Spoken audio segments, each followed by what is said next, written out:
मनोरंजन भत्ता, entertainment allowance. जब नियोक्ता अपने ग्राहकों का मनोरंजन करने के लिए अपने कर्मचारियों को मनोरंजन भत्ते के रूप में राशि का भुगतान करता है, तो मनोरंजन भत्ते की राशि सरकारी कर्मचारियों के लिए, चाहे वह केंद्र सरकार के हों चाहे राज्य सरकार के हों, नियमानुसार करमुक्त होगी। लेकिन निजी कर्मचारियों के लिए मनोरंजन भत्ते की संपूर्ण राशि कर योग्य होगी। सरकारी कर्मचारियों के लिए मनोरंजन भत्ते की करमुक्त राशि धारा 16(2) के अंतर्गत ज्ञात की जाएगी और धारा 16(2) के अनुसार 3 स्थितियों में जो सबसे कम होगी वो मनोरंजन भत्ते की करमुक्त राशि होगी। नंबर 1 बिंदु है मनोरंजन भत्ते की गत वर्ष में प्राप्त राशि। नंबर 2 बिंदु है मूल वेतन का 20%। और नंबर 3 बिंदु है मनोरंजन भत्ते की अधिकतम करमुक्त राशि 5,000 रुपये। इन तीनों में से जो भी सबसे कम होगी वो मनोरंजन भत्ते की करमुक्त राशि होगी। और ये करमुक्ति केवल केंद्र सरकार व राज्य सरकार के कर्मचारियों को प्राप्त होगी। निजी संस्थाओं के व अन्य संस्थाओं के कर्मचारियों को मनोरंजन भत्ते की करमुक्ति प्राप्त नहीं होगी। सरकारी कर्मचारियों के अतिरिक्त अन्य कर्मचारियों के लिए मनोरंजन भत्ते की संपूर्ण राशि कर योग्य होगी। मनोरंजन भत्ते की कुल प्राप्त राशि को सबसे पहले सकल वेतन में सम्मिलित किया जाएगा, यानी मनोरंजन भत्ते का करमुक्त भाग प्लस कर योग्य भाग, यानी मनोरंजन भत्ते की गत वर्ष से संबंधित कुल राशि सकल वेतन में सम्मिलित की जाएगी। इसके बाद मनोरंजन भत्ते की जो करमुक्त राशि होगी धारा 16(2) के अंतर्गत ज्ञात की गई, उसे सकल वेतन में से घटा दिया जाएगा। केवल मनोरंजन भत्ता ही ऐसा प्रावधान है जिसमें करयोग्य व करमुक्त यानी मनोरंजन भत्ते की गत वर्ष से संबंधित संपूर्ण राशि को पहले सकल वेतन में सम्मिलित किया जाता है और करमुक्त राशि को धारा 16(2) के अंतर्गत सकल वेतन में से घटाया जाता है। अन्य सभी भत्ते या वेतन से संबंधित अनुलाभ या अन्य जो प्राप्तियां हैं उन सबका कर योग्य भाग ही सकल वेतन में सम्मिलित किया जाता है। केवल मनोरंजन भत्ते की ही गत वर्ष से संबंधित संपूर्ण राशि को सकल वेतन में शामिल किया जाएगा और उसके बाद धारा 16(2) के अंतर्गत ज्ञात की गई करमुक्ति को घटाया जाएगा। सकल वेतन ज्ञात करने के बाद सकल वेतन में मनोरंजन भत्ते की पूर्ण राशि व वेतन से संबंधित अन्य सभी कर योग्य राशियों को सम्मिलित किया जाएगा। इस सकल वेतन में से 3 कटौतियां और दी जाती है। इनमें मनोरंजन भत्ते की कटौती के अलावा एक कटौती दी जाती है धारा 16(1) के अंतर्गत प्रमाणिक कटौती, स्टैंडर्ड डिडक्शन। ये केवल वेतन शीर्षक की आय से ही प्राप्त होती है और कर्मचारियों को ही प्राप्त होती है। ये गत वर्ष 2019-20 के लिए 50,000 रुपये है।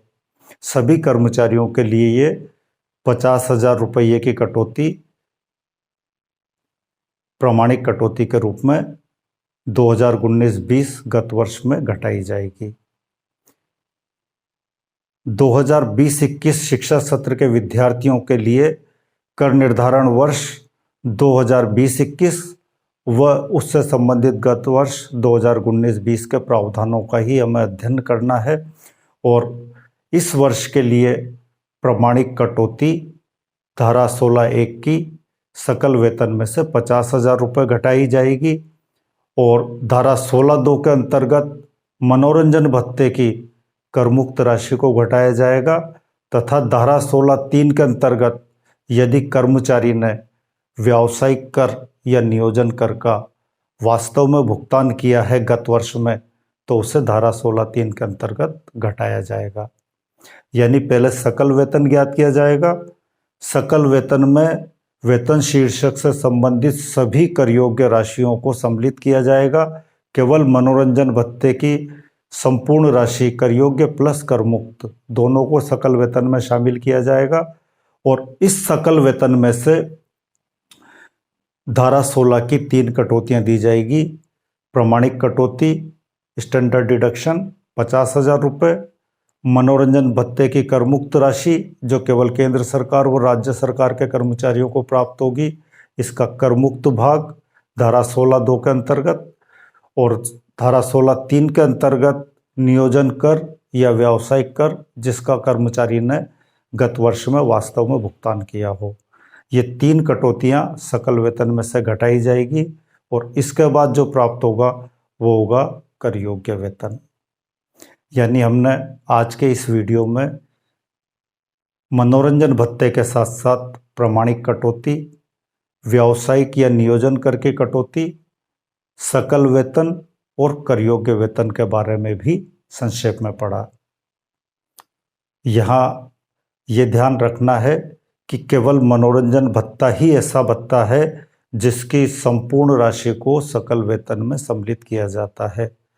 वेतन से संबंधित अन्य किसी भी मद को पूरी राशि सकल वेतन में सम्मिलित नहीं की जाती है। केवल वेतन से संबंधित सभी मदों की केवल कर योग्य राशियों को ही सम्मिलित किया जाता है। मनोरंजन भत्ते की संपूर्ण राशि को सकल वेतन में सम्मिलित किया जाता है और सकल वेतन में से 3 कटौतियां घटाई जाएंगी। धारा 16(1) प्रमाणिक कटौती स्टैंडर्ड डिडक्शन 50,000 रुपये, धारा 16(2) मनोरंजन भत्ते की करमुक्त राशि और धारा 16(3) व्यावसायिक कर या नियोजन कर की वास्तव में भुगतान की गई राशि। नियोजन कर या व्यावसायिक कर की भुगतान करने के बाद ही कटौती प्राप्त होगी, देय होने पर प्राप्त नहीं होगी। मनोरंजन भत्ते की करमुक्त राशि को मैं एक बार और स्पष्ट कर देता हूं। निम्नांकित में से सबसे कम राशि मनोरंजन भत्ते की करमुक्त राशि होगी जिसे धारा 16(2) के अंतर्गत सकल वेतन में से घटाया जाएगा। सकल वेतन में से प्रमाणिक कटौती, मनोरंजन भत्ते की कटौती, व्यावसायिक या नियोजन कर की वास्तव में भुगतान की गई राशि की कटौती घटाने के बाद कर योग्य वेतन प्राप्त होगा और मनोरंजन भत्ते की करमुक्त राशि होगी निम्नांकित 3 में से सबसे न्यूनतम राशि। नंबर 1, मनोरंजन भत्ते की गत वर्ष से संबंधित कुल राशि, मनोरंजन भत्ते की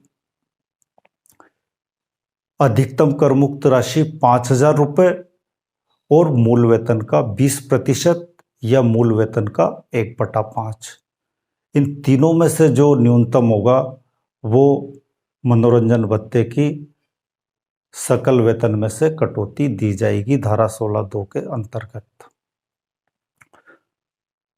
मनोरंजन भत्ते के संबंध में छूट केवल सरकारी कर्मचारियों को मिलेगी, अन्य कर्मचारियों के लिए पूरी राशि कर योग्य होगी। मनोरंजन भत्ते के संबंध में कर्मचारी द्वारा किए गए वास्तविक व्ययों को ध्यान में नहीं रखा जाता है, चाहे उसने पूरे मनोरंजन भत्ते की वास्तविक राशि को व्यय किया हो या नहीं, या उससे ज़्यादा व्यय किया हो, इसको ध्यान में रखने की आवश्यकता नहीं है। मनोरंजन भत्ते की करमुक्त राशि इन 3 बिंदुओं में से जो सबसे कम होगी वही होगी।